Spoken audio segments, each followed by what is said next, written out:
Welcome. This is Been There, episode 6 of season 3.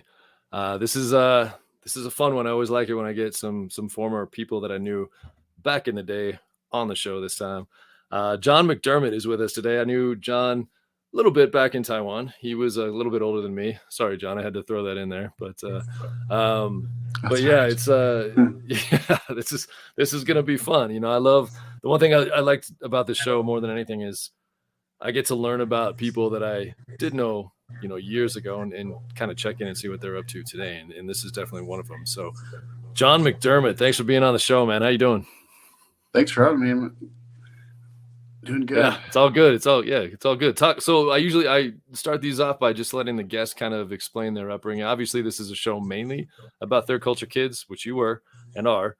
But then I just kind of let them detail how they ended up overseas, what they're doing now, everything in between. So really, man, the next it's all you right now. I was gonna say the next couple minutes, but take as long as you want. So go ahead, man. All right. Well, I grew up in Northwest Louisiana in Shreveport, and I was adopted at birth and don't really know too much about my biological parents other than the fact that they were students at Louisiana Tech University in Ruston. And so and they were both music students, which, makes sense to me because I'm a big fan of music, performing and singing and listening to, different kinds of music. So, that was a gift that they gave me that, I wouldn't trade for anything. But the parents that raised me, I consider them to be my parents, as the only ones I knew. And my dad was from Long Island, and he also lived in Stillwater, New York, and his family had a brewery business before Prohibition. And nice. I like that. Then he's McDermott. It's kind of hard. Yeah, that's why I actually wore this hat today. I figured your last name, you'd appreciate this. Yeah. Yep. There you go. And so, the brewery business went under before Prohibition, and then I'm not really sure what they did, just worked in factories or whatever. And so my dad joined the Air Force in the early 1960s, and he moved to Louisiana with the Air Force and met my mom. My mom and dad were both really big into horse shows and horse races. And so they met at one of the events, and, they got married, and,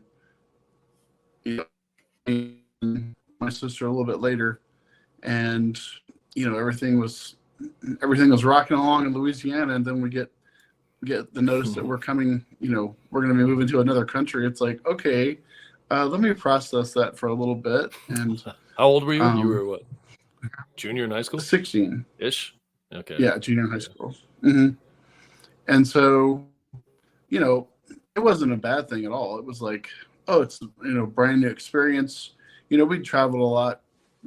Going back and forth to New York to visit my aunt, my grandmother, and all the cousins in New York and stuff. So, that the traveling part wasn't a big deal. It was just the different culture that we were, set to experience, and that sort of thing. It just a different language, different food, different modes of transportation. Like I was already driving before we moved, and had to resort to walking or taxis or buses or whatever, and mostly a lot of walking, as was the case. But do you remember where you guys lived? What part of Taiwan you guys lived?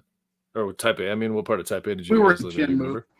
Okay, yeah, so near the school. We were in Mu, about a mile or so from the school. Okay. So, yep. That's cool. No, I appreciate that. And then you and I were talking before we. Oh, go ahead. Go ahead. We have a little bit of a delay. I don't know if you can hear that or not, but we have just a tiny bit. So if I start talking, cut me off, man. No problem. So. Okay. All right. Well, I was going to say, I think my sister had more of an adjustment than I did. I was just like, just taking everything in. I'm like, this is pretty awesome. This is cool. Talking to different people over there. Everybody wanted to practice English. That was a non-native speaker. And I actually taught some English classes in the evenings when we lived over there, and the students were, it was like a private school. And so the students were from all over, Taiwan, China, Korea, Hong Kong, anywhere. So that was pretty rewarding too, doing that. I had no idea. Where was that at? Do you remember the school? I don't remember what the Was it like one of school those was. universities, those English language universities or whatever? It was for younger children. Oh, okay. I don't know what it was, but Yeah. it was mostly young children that were in the school.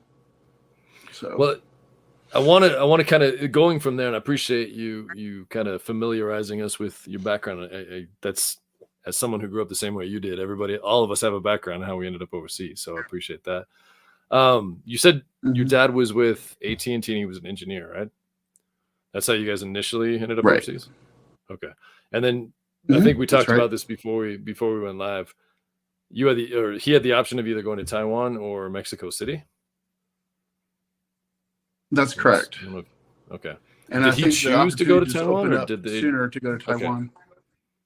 Okay, cool. Yeah, I think that makes sense. But I how was that? Opportunity opened up sooner for Taiwan. Okay.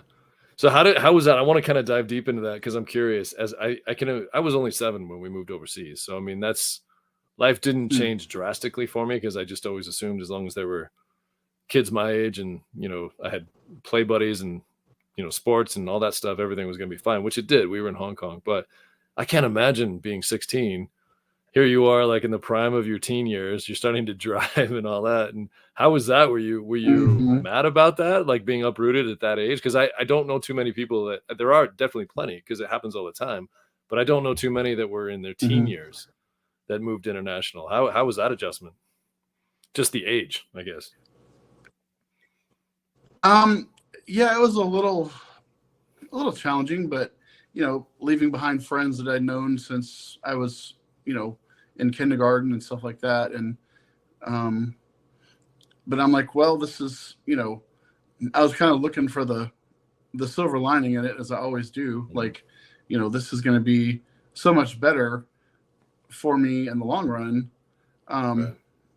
So I was like, okay, I'm going to embrace it. No, it's awesome because the only other people that I know that moved that late had a really hard time acclimating and wanted to go back to their home country right away. Not too many people were able to stick it out at that age. I applaud that. I know that my senior year, I think we had two or three that moved overseas to Taiwan, to Taipei, and I think only one of them definitely went home at Christmas time. They went back to the States. But that's what you and I were talking about. I didn't realize this. You actually graduated early because you had enough credits to come back to the States. Yeah. Right. Okay. Right. I did. So I graduated in December of '90 and then came back and immediately started college. So. Oh, okay. In January? Yeah. Oh, okay, cool. Wow. Where'd you go? There wasn't much time. It was a community college in Bossier City, Louisiana. So I just started taking a few courses just to kind of get prepared, and I had no idea what I wanted to do with my life. I'm like, I'm 18, got my high school diploma. Yeah. I'm like, yeah. I think I'm kind of still in the same spot, but well, then you're I get Well, we're doing okay, but still, I'm trying to figure out what I want to be when I grow up. When you came back to the States then and you went to college, were you on your own, or did one of your parents move back, or how did that work? My mom moved back with my sister and I. My dad had to stay about another 6 months to finish up the project he was working on. So we actually kept our home in Louisiana, and then we lived there. Once his project was complete in Taiwan, we moved from Louisiana to Dallas, Texas. So I know Dallas a little bit. I lived in, like we said before, I lived in Houston for a little while, so we'd go up to Dallas every now and then. So yeah, very cool. Well, let's talk a little bit about your international school experience then, because I mean, I know you weren't there, very long, but what kind of vibes and what kind of thoughts do you remember about the international school experience?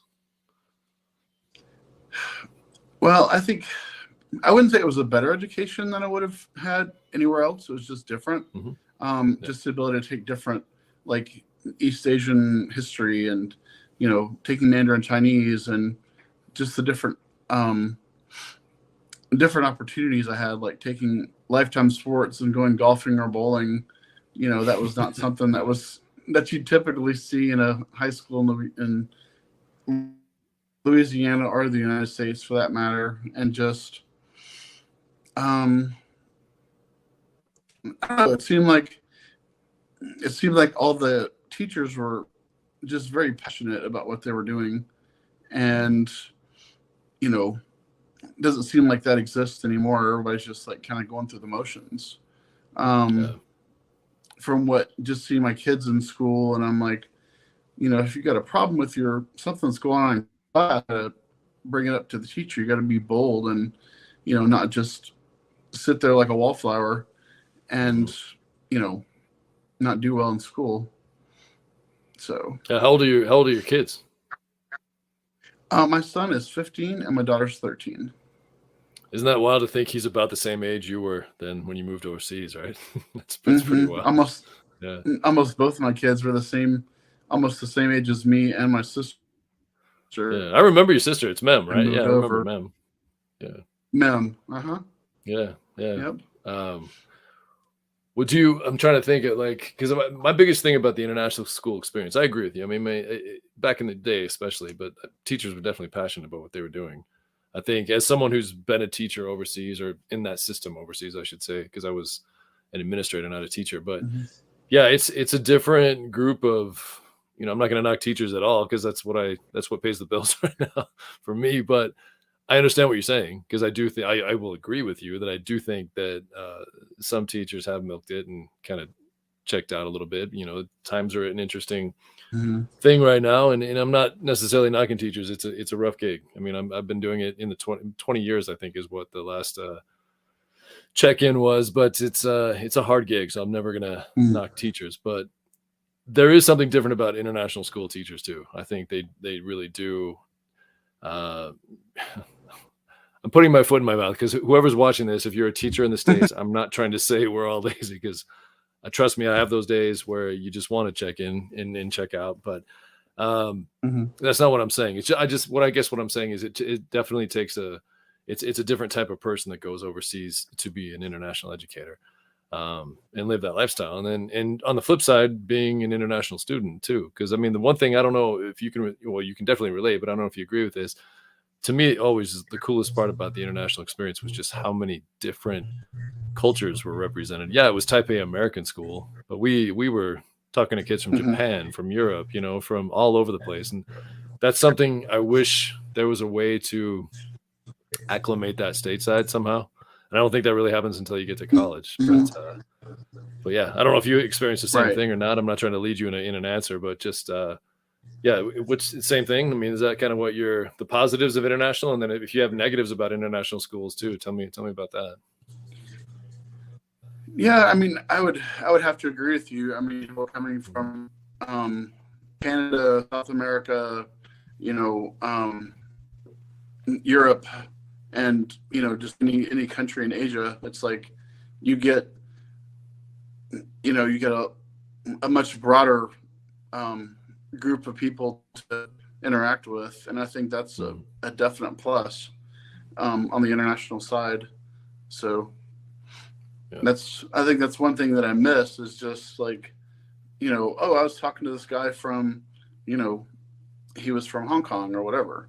It's just like, it's like any other day over there, but you come to the States and it's like people think you're a little bit arrogant because you're saying, well, this happened to me. It's like I'm not being arrogant. I'm not. It's just this is the way it was, That's a great way to put it. No, I love the way you just said that, because it is. That was just a normal day, and it had nothing to do with I'm better than anybody else. I've said that 1,000 times on the show. Like, I never viewed myself as better than anybody for how I grew up.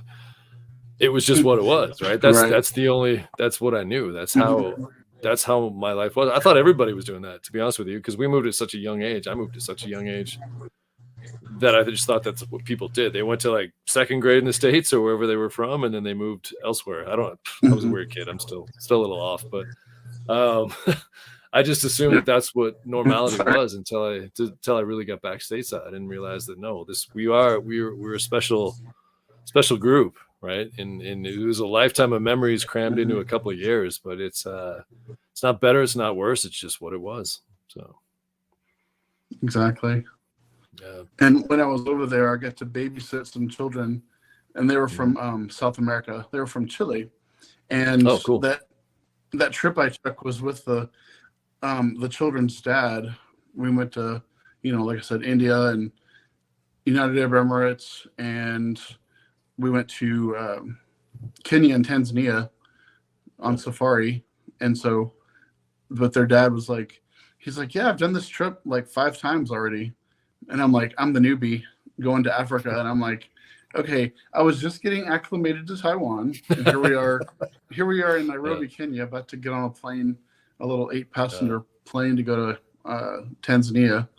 And I'm like, but I mean, it was a great time. I wouldn't trade that for anything, but. Oh, definitely. When were you still in high school when that happened? That trip you talked about, because you and I talked about that before we started recording. Tell the people watching and listening what that trip was all about. Well, so this guy, he lived in my building. He was the director of the Chilean trade office in Taiwan, and so he had two young boys that I was babysitting, and we were sitting around. We had a pool in our apartment building. And we were sitting around talking, and he's like, how would you like to go to Africa? And I'm like, okay, let me think about that. Yes, absolutely. Yeah. It didn't take very long to, figure out how to do that. And so we did. We went, from Taipei to Hong Kong, and then took some time in Bombay, India, but it's now called Mumbai, I believe, and went out for a few days in Dubai, and then Dubai, United Arab Emirates, and then on to Kenya. So that was probably one of the best experiences I had, was just getting, like, if we had to do that trip from the United States, it'd take us, another full day just to get to any of those places. But,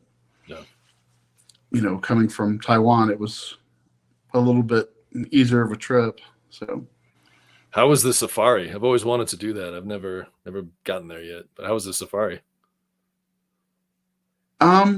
It was very I don't know if you want to say like rustic, not too many amenities.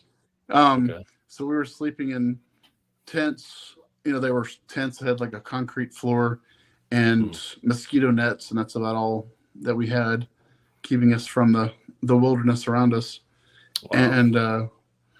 And we were far enough. Our camp was far enough away from wherever the animals were located that we didn't have to worry about it too much. But there's always that concern, like, oh, what if we get mauled by a lion or whatever? Eaten, yeah. But yeah. What kind of animals? You said lion. What else was out there? We saw giraffes and elephants and rhinos and probably some cheetahs. I don't really remember too much else. I think I was just so busy taking it in. I'm like, I'm not even processing what's going on around me. It's kind of like one of those things you do after the fact. Yeah. Just like, wow, that was amazing. But no, that's very cool. That's something I still want to get to and I still want to do. So one of these days, now that the world's starting to slowly open up, I'm hoping to get out. It's one of the continents I haven't been to either. I haven't been to Africa at all. One of these days. But well, cool. What do you remember anything about?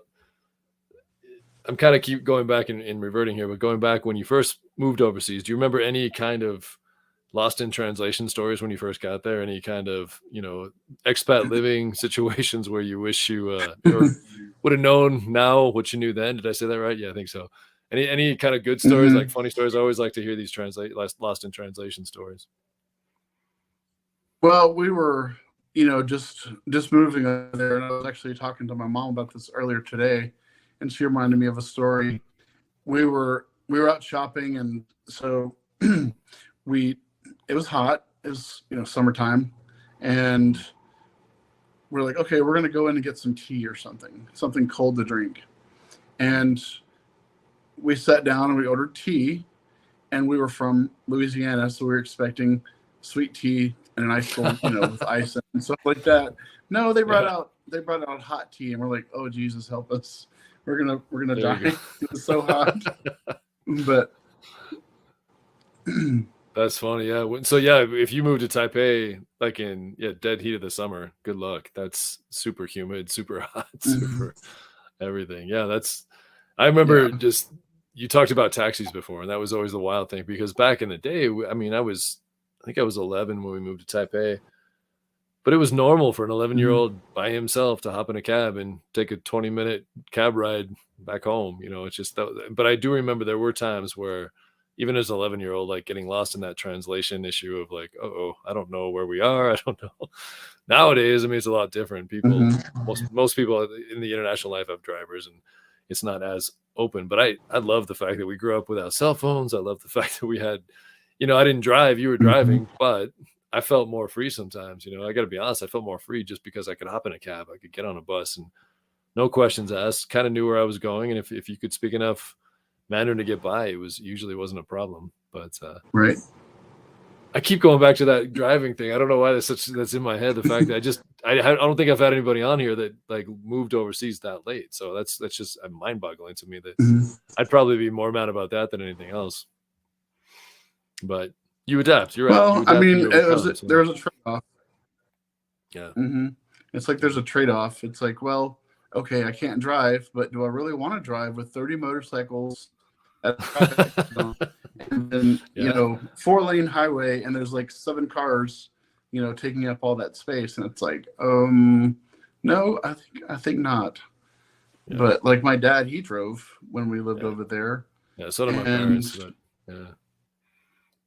And living in Tianmu, I'm not sure. I think he had to drive about 30 minutes, and he was, he went south to go to work, and when we go out as a family, it was nothing to have somebody like right next to you, like their side mirrors almost touching yours, driving just 30 or 40 miles an hour. You're like, well, apparently everybody knows what they're doing except us, because we're the ones freaking out in traffic.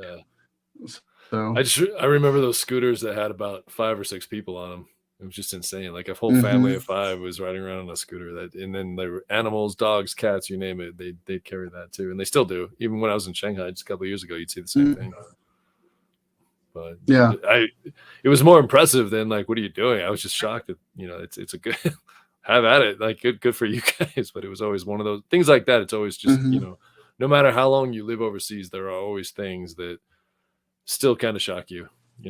I don't know why that is, because you think you've seen it all, but then there's always something that shocks you a little bit, no matter where you are. Asia, Europe, you never know. I'm sure in Africa too. So right.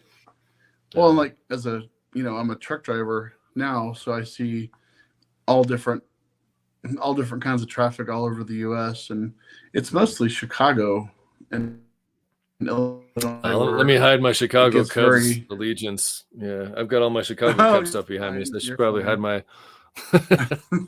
It's all good. Yeah, Chicago's is that the worst? Go ahead. Yeah, I mean, I think Atlanta than Chicago, and Atlanta's always super busy, but it's just people are in such a big hurry to get anywhere in the Chicago area. And, it's kind of like being in Taiwan again. It's like, well, they know what they're doing, so I'm just going to sit back and watch. So just so I don't hit anybody or have anybody hit me, because try not to get in the way. Just keep to myself in the right lane and just cruise along, do my thing. So no, I get that. Yep. Well, let's talk about when you did come back to the States, because I know you, like you said, we've already talked about this. You were there, and I don't want this to sound like it's you're not as much of a TCK as anybody else, because you spent a significant amount of time. But the Louisiana that you left prior to coming to Taipei, And then you reacclimated back to that same town, same place. Is that right? The same house, everything.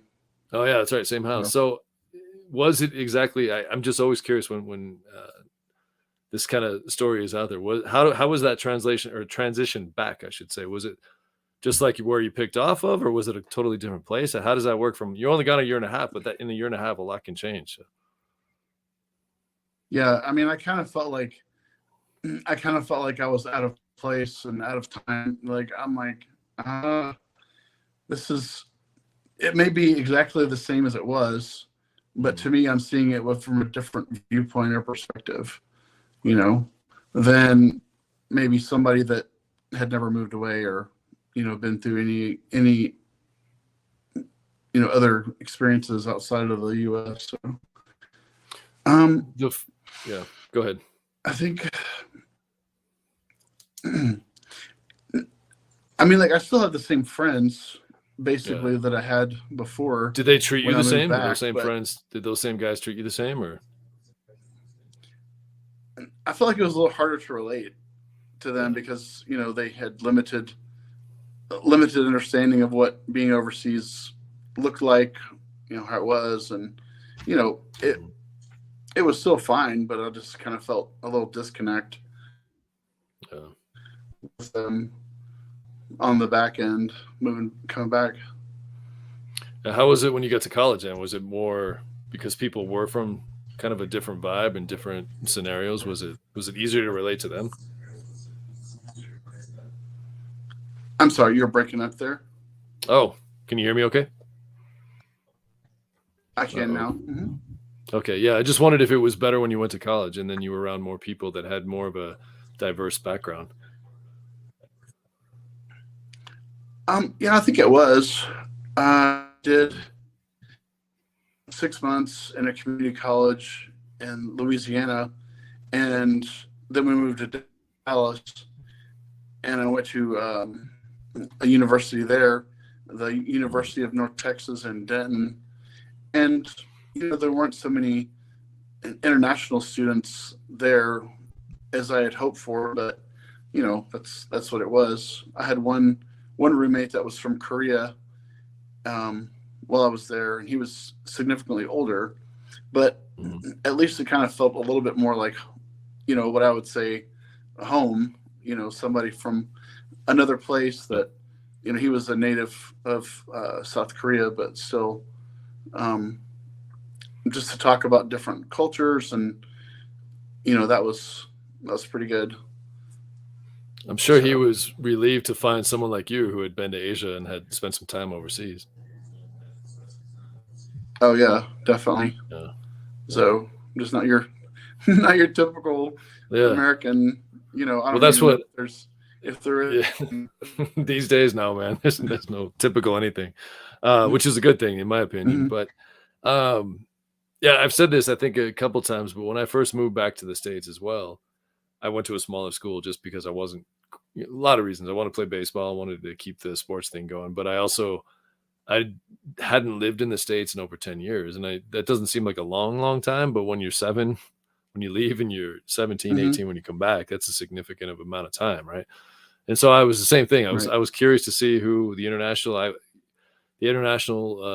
student body members were and all that. And I fit right in, and I actually got placed twice. When I first moved back, I went to a small school in North Carolina.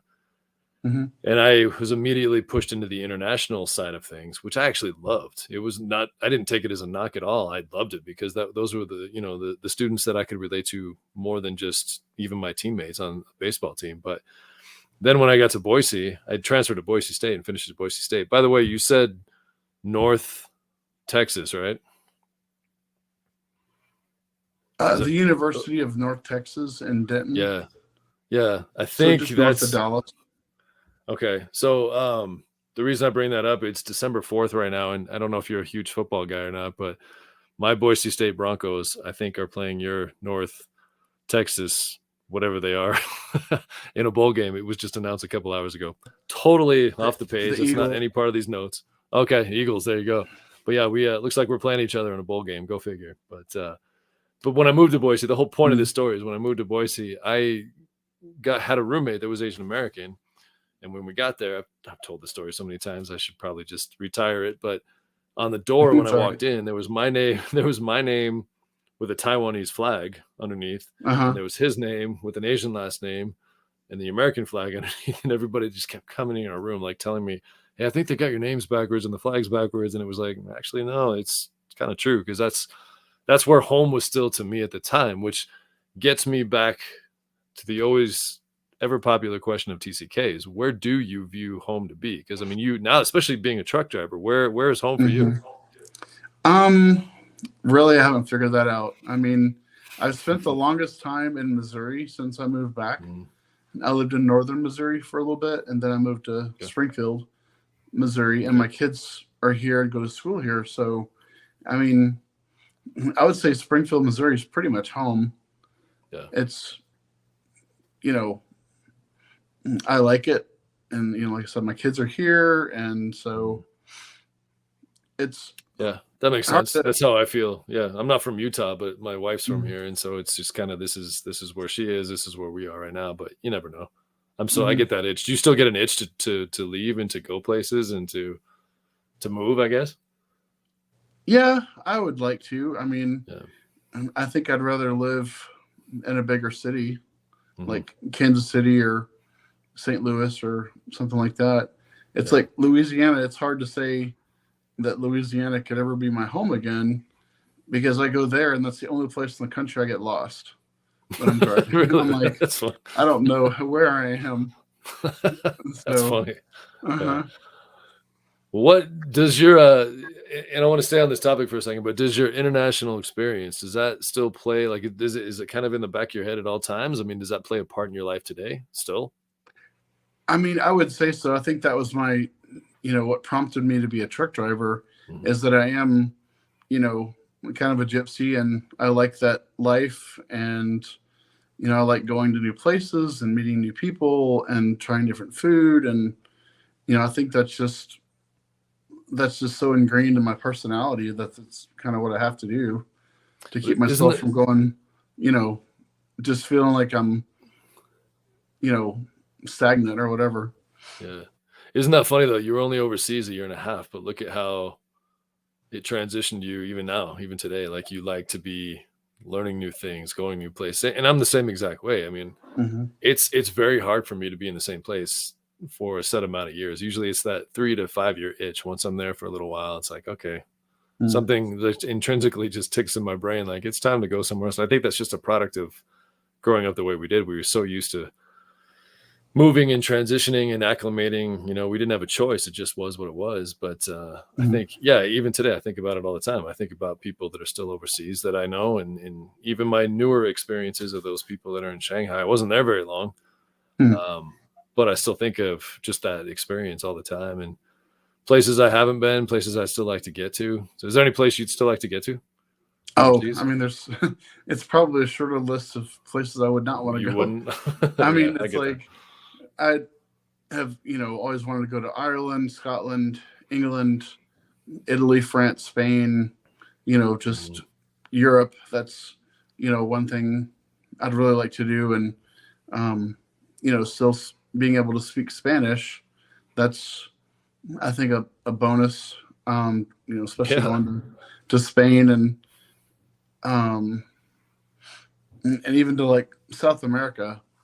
I made contact recently with the mother of the 2 boys I used to babysit when we lived in Taiwan. Oh, wow. Okay. And so her boys are grown. I'm like, the last time I saw her boys, they were 7 and 5, and now they're 30. So I'm like, that's crazy. Wow. Right? Yeah. Wow. That is wild. I view that, because I've had students too. Like, when I first started teaching, I forget that I was only like 24. And those kids were like 11 at the time. And you don't think you age, you get older, but you forget that in your head, they stay that exact same age. And the reason I bring that up, same thing. I got a friend recommend on Facebook the other day, and it was from one of my former students, which I'm always a little iffy to answer those, but I accepted it. And then I looked down at their age. They're like 33, 34 now. And I'm like, what? How did that happen? Like, that doesn't even make sense. Like, how does that work? Yeah. But you talked about your kids. do they understand the magnitude of or the impact having a dad that spent some time, significant time overseas? Do they get that, or is that just kind of that's dad? I mean, I think it's a little bit hard for them to grasp.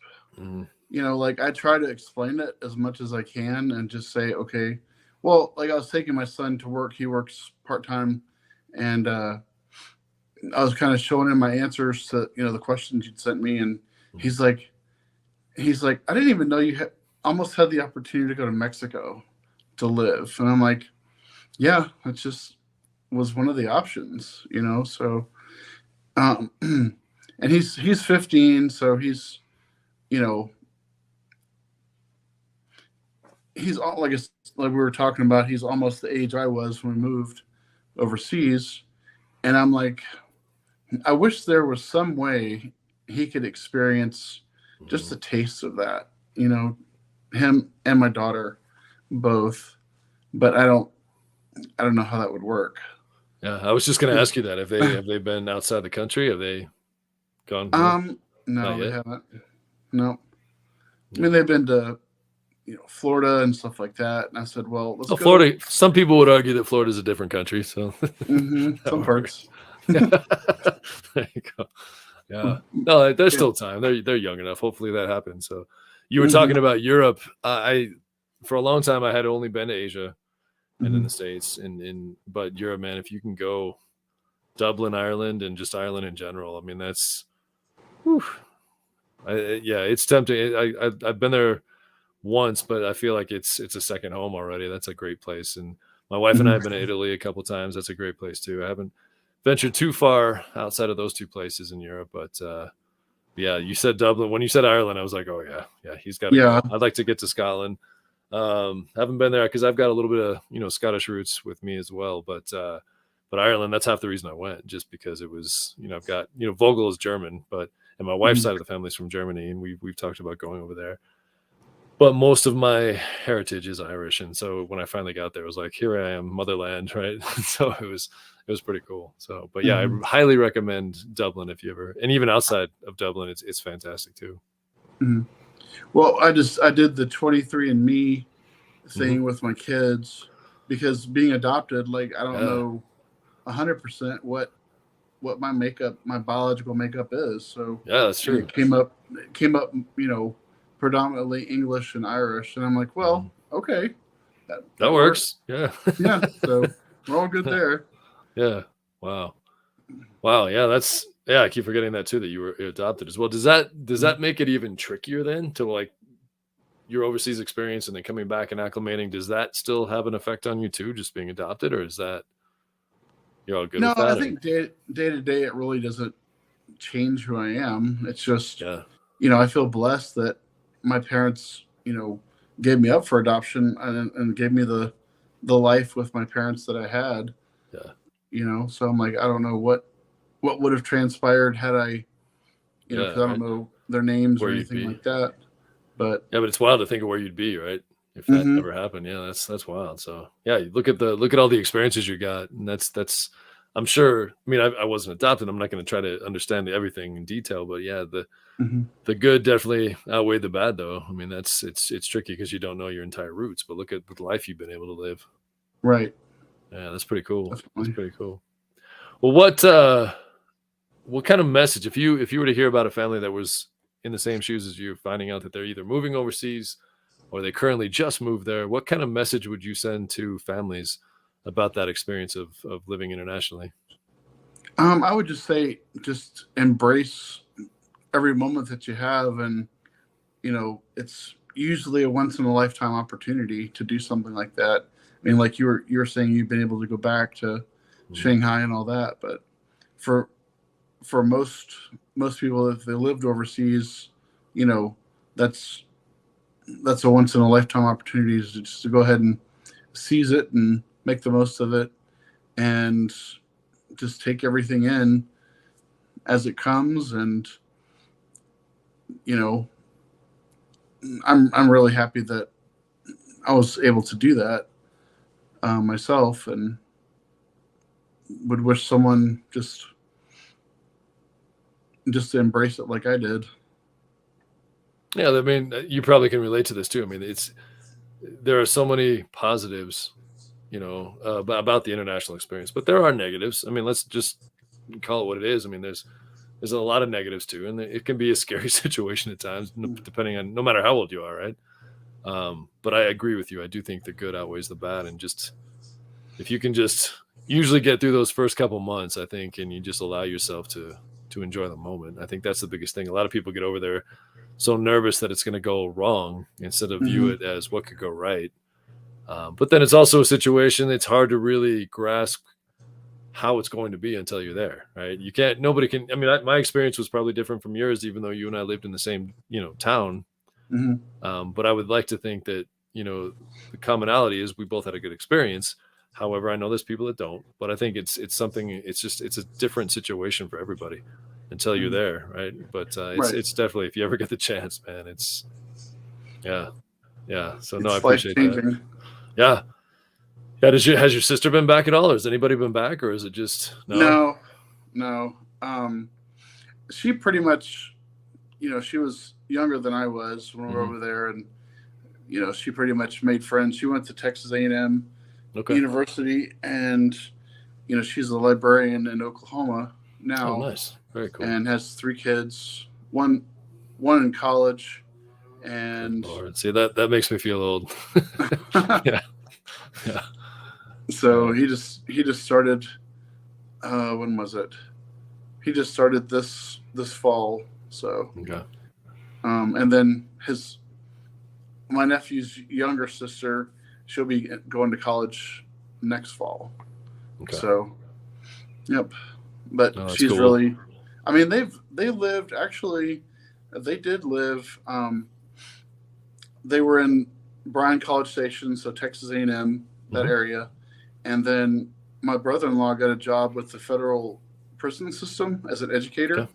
and so Yeah. they moved to Florida once, and then they moved to Mississippi and back to Florida. Then they moved to Hawaii, and they were in Oh, Hawaii wow. for about 4 years, Oh, that's and really then cool. Yeah. yeah, and then they moved to Oklahoma. Okay. So, So she's still moving a lot. Yeah. That mhm, again, there it is, right? We all tend to. It definitely happens where people come back and stay in one place, but it's the majority, I think, of people that have had that opportunity to go overseas, whatever reason, whether it's you get into careers that allow you to, move every now and then and whatnot. But yeah, a lot of us continue to move, that just becomes a mhm, part of who you are. right. But yeah, this is so yeah, a little shout out to Mem, right? So like, Yep. tell her I said hello next time you see her. But All right. well, we're kind of winding this down. It's perfect timing. But who were your if you don't mind talking, I like to kind of end the interviews with just some fun facts, so to speak. But who were your mentors growing up? Like what kind of role models did you have? Um, well, I would say my dad was my biggest role model. He was, you know, very much a go-getter, and he was probably the smartest person I've ever known. If Yeah. you know, um, just for his ability to, um, like, he had a different kind of brain. Like, I feel like than I have. It's just he just kind of had a way of knowing how to do something. Mhm. He would just be able to look at an engine, or look at a machine, and just be like, oh, well, this is the problem right here, without even just like, it's like, are you psychic or what? What's going on here? Yeah. But he was just mechanically gifted, and um, I'd like to think that some of that rubbed off on me, just being around him and growing up, and um, so I'd say he was my biggest role model, and he never gave up, never threw in the towel. He just always, pursued excellence, and that's at least something to aspire to, Yeah. as far as I'm concerned. And you said before, and it's something sadly I can relate to. But you said he passed in 2007. Right, he Yeah, did. my condolences, man. I took both my parents are gone now, so I Mm, totally understand that it's goodness. one of life's cruelest things, right? Because Yeah. yeah. So, but my dad was too. He and I were super tight, and I idolized everything he did, so I can definitely relate to that. So, but my Hmm. condolences for your loss. But your mom's still alive. She's in Louisiana. Yes. Yeah, Yes. she's doing good. She's doing good. So she has, you know, of course she doesn't live in the same house we lived in before, and you know, most of her friends are getting older as well or passing away, and that's just the sad part about life, that Yeah. you know, the people we care about, you know, don't stay with us forever. No. But I mean, just have to enjoy our family and friends while they're with us. Amen. And Amen. and so she has 2 dogs, and they keep her pretty active, and Good. she's got a lot of things that she does, just different organizations she's part of, and so yeah, she's doing good though. How did she, when she looks back, I don't know if you can even speak for her, and I should probably not even ask this, but was her experience pretty good in terms of living internationally? Both your parents, did they enjoy it? Oh, definitely. Yeah, I would say that, it was it wasn't just myself and my sister that got the opportunity. It was, all of us Yeah. moving over, and my dad spent a lot of his time at work, but Mhm. he was interacting with people that were, from Taiwan all the time, and having the language barrier, um, trying to get things done. But he's like, we're still going to get it done, Yeah. And my mom, she stopped teaching before we moved over there, and made a lot of friends. Like she was friends with your mom, and Mhm. um, it was like, she felt. I think she felt pretty good about the experiences she had over there too. Good. So Well, I think that's a perfect place to stop, man. But look, I really appreciate you doing this. It's. I said this when we started. It's always kind of good to just touch base and catch up with people you haven't really talked to in 30 years. So, but yeah, this has been a treat, man. I just wish you well, and be safe on the roads out there, especially this time of year, right? That's kind of a right. wild ride. But yeah, I'll have to.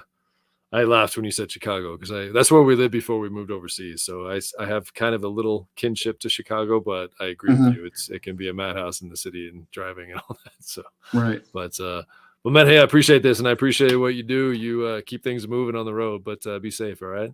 All right. Thank you so much. Yeah, no worries. Stick around. I'm gonna end this right now, and those that are watching, this has been there, episode 6 of season 3. Uh, John McDermott, thank you, brother. We'll talk to you soon. Okay. Thank you, Ben. All right, no worries.